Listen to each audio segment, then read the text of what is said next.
আসসালামু আলাইকুম। শুরুতে জানিয়ে দিব সংবাদ শিরোনাম। স্বরাষ্ট্র উপদেষ্টার পদত্যাগ চায় ছাত্র অধিকার পরিষদ। উসমান হাদির হত্যা চেষ্টাকারীদের প্রসঙ্গে যা বললেন স্বরাষ্ট্র উপদেষ্টা। স্বরাষ্ট্র উপদেষ্টার পাশে দাঁড়িয়ে তার পদত্যাগ চাইলেন সাদিক কায়েম। হাদিকে নিয়ে এয়ার অ্যাম্বুলেন্স উড়ল সিঙ্গাপুরের উদ্দেশ্যে। এবার বিস্তারিত। ইনকালাব মঞ্চের মুখপাত্র ও ঢাকা ৮ আসনের স্বতন্ত্র সংসদ সদস্য পদপ্রার্থী শরীফ ওসমান হাদিকে হত্যা চেষ্টার ঘটনায় শুটারকে গ্রেপ্তারে ব্যর্থতাকে সরকার ও স্বরাষ্ট্র উপদেষ্টার চরম ব্যর্থতা উল্লেখ করে স্বরাষ্ট্র উপদেষ্টার পদত্যাগ দাবি করেছে বাংলাদেশ ছাত্র অধিকার পরিষদ। সোমবার ঢাকা বিশ্ববিদ্যালয়ের ঢাবি মধুর ক্যান্টিন প্রাঙ্গণে বিরাজমান রাজনৈতিক পরিস্থিতি ও সারা দেশের আইনশৃঙ্খলা পরিস্থিতি নিয়ে আয়োজিত এক জরুরি সংবাদ সম্মেলনে এ দাবি জানান সংগঠনটির নেতারা। সংবাদ সম্মেলনে ছাত্র অধিকার পরিষদের যুগ্ম সাধারণ সম্পাদক রাকিবুল ইসলাম বলেন, গত ১ থেকে ১.৫ বছরে স্বরাষ্ট্র উপদেষ্টার বারবার ব্যর্থতার পরিচয় দিয়েছেন। রাষ্ট্রের একজন গুরুত্বপূর্ণ ব্যক্তির ওপর গুলি চালানোর মতো গুরুতর ঘটনার পরও অপরাধীদের তাৎক্ষণিক গ্রেপ্তারে তিনি কোনো কার্যক্রম ভূমিকা রাখতে পারেননি। ইনকালাব মঞ্চের মুখপাত্র শরীফ ওসমান হাদির হত্যা চেষ্টাকারীদের সম্পর্কে এখনই সব কিছু বলা যাবে না বলে মন্তব্য করেছেন স্বরাষ্ট্র উপদেষ্টা লেফটেন্যান্ট জেনারেল অবসরপ্রাপ্ত জাহাঙ্গীর আলম চৌধুরী। সোমবার ১৫ ডিসেম্বর ডাকসু প্রতিনিধি দলের সঙ্গে সাক্ষাৎ শেষে এসব কথা বলেন তিনি। স্বরাষ্ট্র উপদেষ্টা বলেন, আমাদের ছোট ভাইয়ের সাদিক কায়েমের প্রতিটি দাবি যৌক্তিক।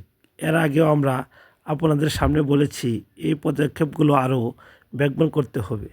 আমরা তাদের এই যৌক্তিক দাবিগুলো অবশ্যই বাস্তবায়ন করব। আমাদের ওসমান হাদি এখন অসুস্থ, তিনি যেন দ্রুত সুস্থ হয়ে আমাদের মাঝে ফিরে আসতে পারেন, এজন্য দোয়া কামনা করছি। ওসমান হাদির হত্যা চেষ্টাকারীরা দেশে আছে কি না পালিয়ে গেছে এমন প্রশ্নের উত্তরে উপদেষ্টা বলেন, সব কিছু তো এখানে বলা যাবে না। ইনকালাব মঞ্চের আহ্বায়ক ও ঢাকা ৮ আসনের সম্ভাব্য স্বতন্ত্র প্রার্থী শরীফ ওসমান হাদির হামলাকারীদের গ্রেপ্তার সহ ৩ দফা দাবিতে ৪৮ ঘণ্টার আলটিমেটাম দিয়েছে ডাকসুর ভিপি সাদিক কায়েম।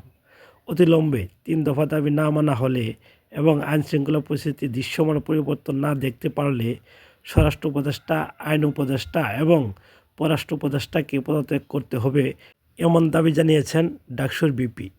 মন্ত্রণালয়ের স্বরাষ্ট্র উপদেষ্টা লেফটেন্যান্ট জেনারেল অবসরপ্রাপ্ত জাহাঙ্গীর আলম চৌধুরীর সঙ্গে বৈঠক শেষে এসব কথা বলেন ডাকসুর ভিপি সাদিক কায়েম।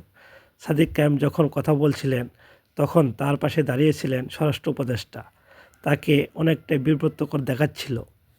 উন্নত চিকিৎসার জন্য ইনকালাব মঞ্চের মুখপাত্র শরীফ ওসমান হাদিকে নিয়ে এয়ার অ্যাম্বুলেন্সটি সিঙ্গাপুরের উদ্দেশ্যে রওনা দিয়েছে। সোমবার দুপুরে ১:৫৮ দিকে হযরত শাহজালাল আন্তর্জাতিক বিমানবন্দর থেকে সিঙ্গাপুরের উদ্দেশ্যে উড্ডয়ন করে এয়ার অ্যাম্বুলেন্সটি। এর আগে বেলা ১১:২২ দিকে সিঙ্গাপুরের থেকে এয়ার অ্যাম্বুলেন্সটি ঢাকায় এসে পৌঁছায়। পরবর্তীতে দুপুরের দিকে ইয়াবার কেয়ার হাসপাতাল থেকে অ্যাম্বুলেন্স করে ওসমান হাদিকে বিমানবন্দরে নেওয়া হয়।